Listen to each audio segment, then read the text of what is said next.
বন্ধুরা আমরা যখন আমাদের ফেসবুক আইডিটাকে লগ ইন করছি তখন কিন্তু দেখেন এভাবে যখন লগ ইন করছি তখন কিন্তু আনেবল টু ফ্যাক্টর অথেন্টিকেশন এই সমস্যাটা চলে আসছে। তো এই সমস্যাটা কেন আসছে?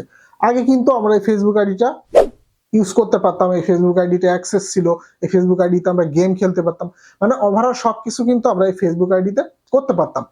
ইনস্ট্যান্টলি কেন এই সমস্যার হয়ে গেল, কেন আনেবল টু ফ্যাক্টর অথেন্টিকেশন এই প্রবলেমটা চলে আসলো? তো আজকের ভিডিওতে আমি আপনাদেরকে এ টু জেড বুঝিয়ে দেবো, দেখিয়ে দেবো কেন এই প্রবলেমটা আসছে, কি করলে এই প্রবলেমটা আর আসবে না, ওভারঅল সবকিছু জানতে পারবেন। রিকোয়েস্ট থাকবে সম্পূর্ণ ভিডিওটা শুরু থেকে শেষ পর্যন্ত দেখবেন, তাহলে আনেবল টু ফ্যাক্টর অথেন্টিকেশন এই বিষয়টি সম্পর্কে কিন্তু আপনার আইডিয়া হয়ে যাবে। এবং এই জিনিসগুলো যদি আপনি চেক দিয়ে আপনার ফেসবুক আইডিটাকে কন্টিনিউ করতে পারেন, সেক্ষেত্রে কিন্তু এই সমস্যা আর আপনার ফেসবুক আইডিতে আসবে না, আপনাকে কারোর দ্বারস্থ হতে হবে না, এবং এই আনেবল টু ফ্যাক্টর অথেন্টিকেশনটা আসবে না। জাস্ট আপনাকে যে কাজগুলো করতে হবে একটু খেয়াল করে দেখুন।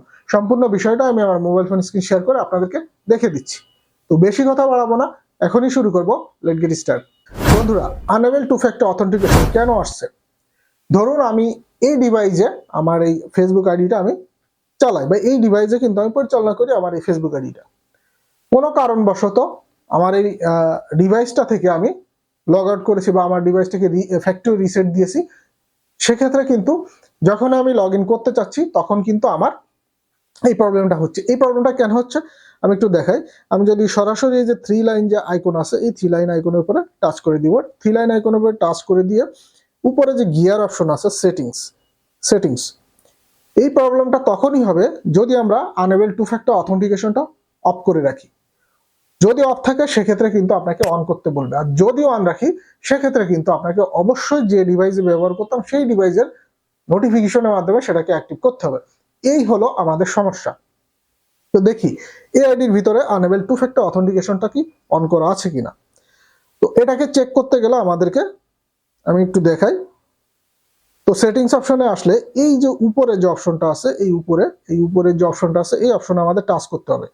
টাচ করে এখান থেকে আমরা দেখব যে পাসওয়ার্ড অ্যান্ড সিকিউরিটির ভিতরে টাচ করে দেবো। দিয়ে এইখান থেকে এই যে এই অপশনটা আছে টু ফ্যাক্টর অথেন্টিকেশন, এই টু ফ্যাক্টর অথেন্টিকেশনের উপর টাচ করে দিব। দিয়ে আমরা এখানে দেখব, এখানে ক্লিক করব। ক্লিক করে দেখেন এখানে পাসওয়ার্ড চাচ্ছে, যে আপনি যে পাসওয়ার্ডটা দিয়ে আপনার ফেসবুক আইডিটা পরিচালনা করেন সেই পাসওয়ার্ডটা এখানে দিবেন। পাসওয়ার্ডটা দিয়ে দেখি। তো এখানে পাসওয়ার্ডটা দিলাম। পাসওয়ার্ডটা দেখেন এখানে কিন্তু কি বলছে, এখানে দেখেন এই জিমেলে কোড যাবে, এই জিমেলে কোড চাচ্ছে, এই জিমেলের কোড চাচ্ছে, এই জিমেল থেকে এখন আমাদের কোডটা দিতে হবে। দেখেন এখানে আমি কোডটা বসিয়ে দিলাম। কোডটা বসিয়ে দিলে আমার এখানে কিন্তু শো করছে, দেখেন। তার মানে আমার অ্যাপসের মাধ্যমে এটাকে কিন্তু অন করা আছে, মানে টু ফ্যাক্টর অথেন্টিকেশন। যদি আমি এই ফোনটা আমার ফ্যাক্টরি রিস্টার্ট হয়ে যায় সেক্ষেত্রে কিন্তু অ্যাপসের মাধ্যমে ছাড়া এই আইডিটা আমি রিকভারি করতে পারবো না। হ্যাঁ, এই আনেবল টু ফ্যাক্টর অথেন্টিকেশন বারবার আসবে, কারণ অ্যাপস নোটিফিকেশনের মাধ্যমে ছাড়া আমি এটাকে আর ঠিক করতে পারবো না। তো সেক্ষেত্রে আমি যদি এখানে SMS সিস্টেমটা অন করে নিই, আমি যদি এখানে SMS সিস্টেমটা অন করে যদি নেক্সট করে দিই, দেখি আমার কোনো নাম্বার আছে কিনা। এই যে বন্ধুরা এইখানে নাম্বারটা দেওয়া আছে, আমরা যদি এই নাম্বারটাকে এখান থেকে টাচ করে দিয়ে সেন্ড করি তাহলে নাম্বারে এখন থেকে টেক্সট যাবে। অবশ্যই আমাদেরকে একটু খেয়াল রাখতে হবে, আমরা যদি চাই যে আমরা এই অ্যাপস থেকে বা অ্যাপস রিকমেন্ডেশন অপশনটা অফ করে দিব সেক্ষেত্রে করা যাবে। অবশ্যই আমাদের যদি ফোন নাম্বারটা অ্যাড থাকে সেক্ষেত্রে এই সমস্যার সমাধানটা আমরা জিমেল দিয়েও করতে পারবো, আমরা আমাদের ফোন নাম্বার দিয়েও করতে পারবো। তো এখানে কিন্তু আমি দুইটা অপশনই আপনাদেরকে দেখিয়ে দিলাম। তো এই প্রবলেমটা কারণে আমরা কিন্তু আমাদের ফেসবুক আইডিতে এই আনেবল টু ফ্যাক্টর অথেন্টিকেশনটা চলে আসছে, আমরা এটাকে লগ ইন করতে পারছি না। দেন হয়তো আমরা ফ্যাক্টরি রিসেট দিয়েছি, হয়তো আমাদের ফোনটা হারিয়ে গেছে, হ্যাঁ, হয়তো অন্য ডিভাইসে লগ ইন করেছে, এই টু ফ্যাক্টর অপশনটা অফ আছে, যেমন আমার এখানে কিন্তু অন আছে। যদি আপনার অন থাকে সেক্ষেত্রে যদি আপনি মেসেজ অপশনে বা কোড রিসিভ অপশনে আপনার ফোন নাম্বারটা অ্যাড রাখেন, জিমেল নাম্বারটা অ্যাড রাখেন, সেখানে আপনি কোড রিসিভ করে আপনি কিন্তু এটাকে খুব সহজে লগ ইন করে ফেলতে পারবেন।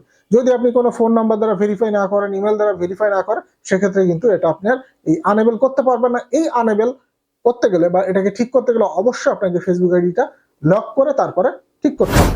তো এভাবেই কিন্তু আমরা যদি আমাদের ফেসবুক আইডিটাকে প্রোটেক্ট করে রাখি বা টু ফ্যাক্টর অথেন্টিকেশনটা অন করে রাখি, সেক্ষেত্রে কিন্তু আমাদের এই আনএবল টু ফ্যাক্টর অথেন্টিকেশনটা আসবে না। যদিও আসে তাহলে আমরা এটাকে খুব সহজে আমাদের ইমেইল এবং ফোন নাম্বার দিয়ে রিকভারি করে নিয়ে আসতে পারবো। তো বুঝে গিয়েছেন যে কি কারণে বা কোন সমস্যার কারণে আপনার আনএবল টু ফ্যাক্টর অথেন্টিকেশন এটা চলে আসছে এবং এটাকে কিভাবে আপনি পরবর্তীতে কোন সেটিংসটা করে রাখলে পরবর্তীতে সেটাকে খুব সহজে সমাধান করে ফেলতে পারবেন বা খুব সহজে আপনার আইডিটাকে রিকভারি করে নিয়ে আসতে পারবেন। তো এই ছিল আজকের মতো টপিক। সবাই ভালো থাকবেন। আল্লাহ হাফেজ।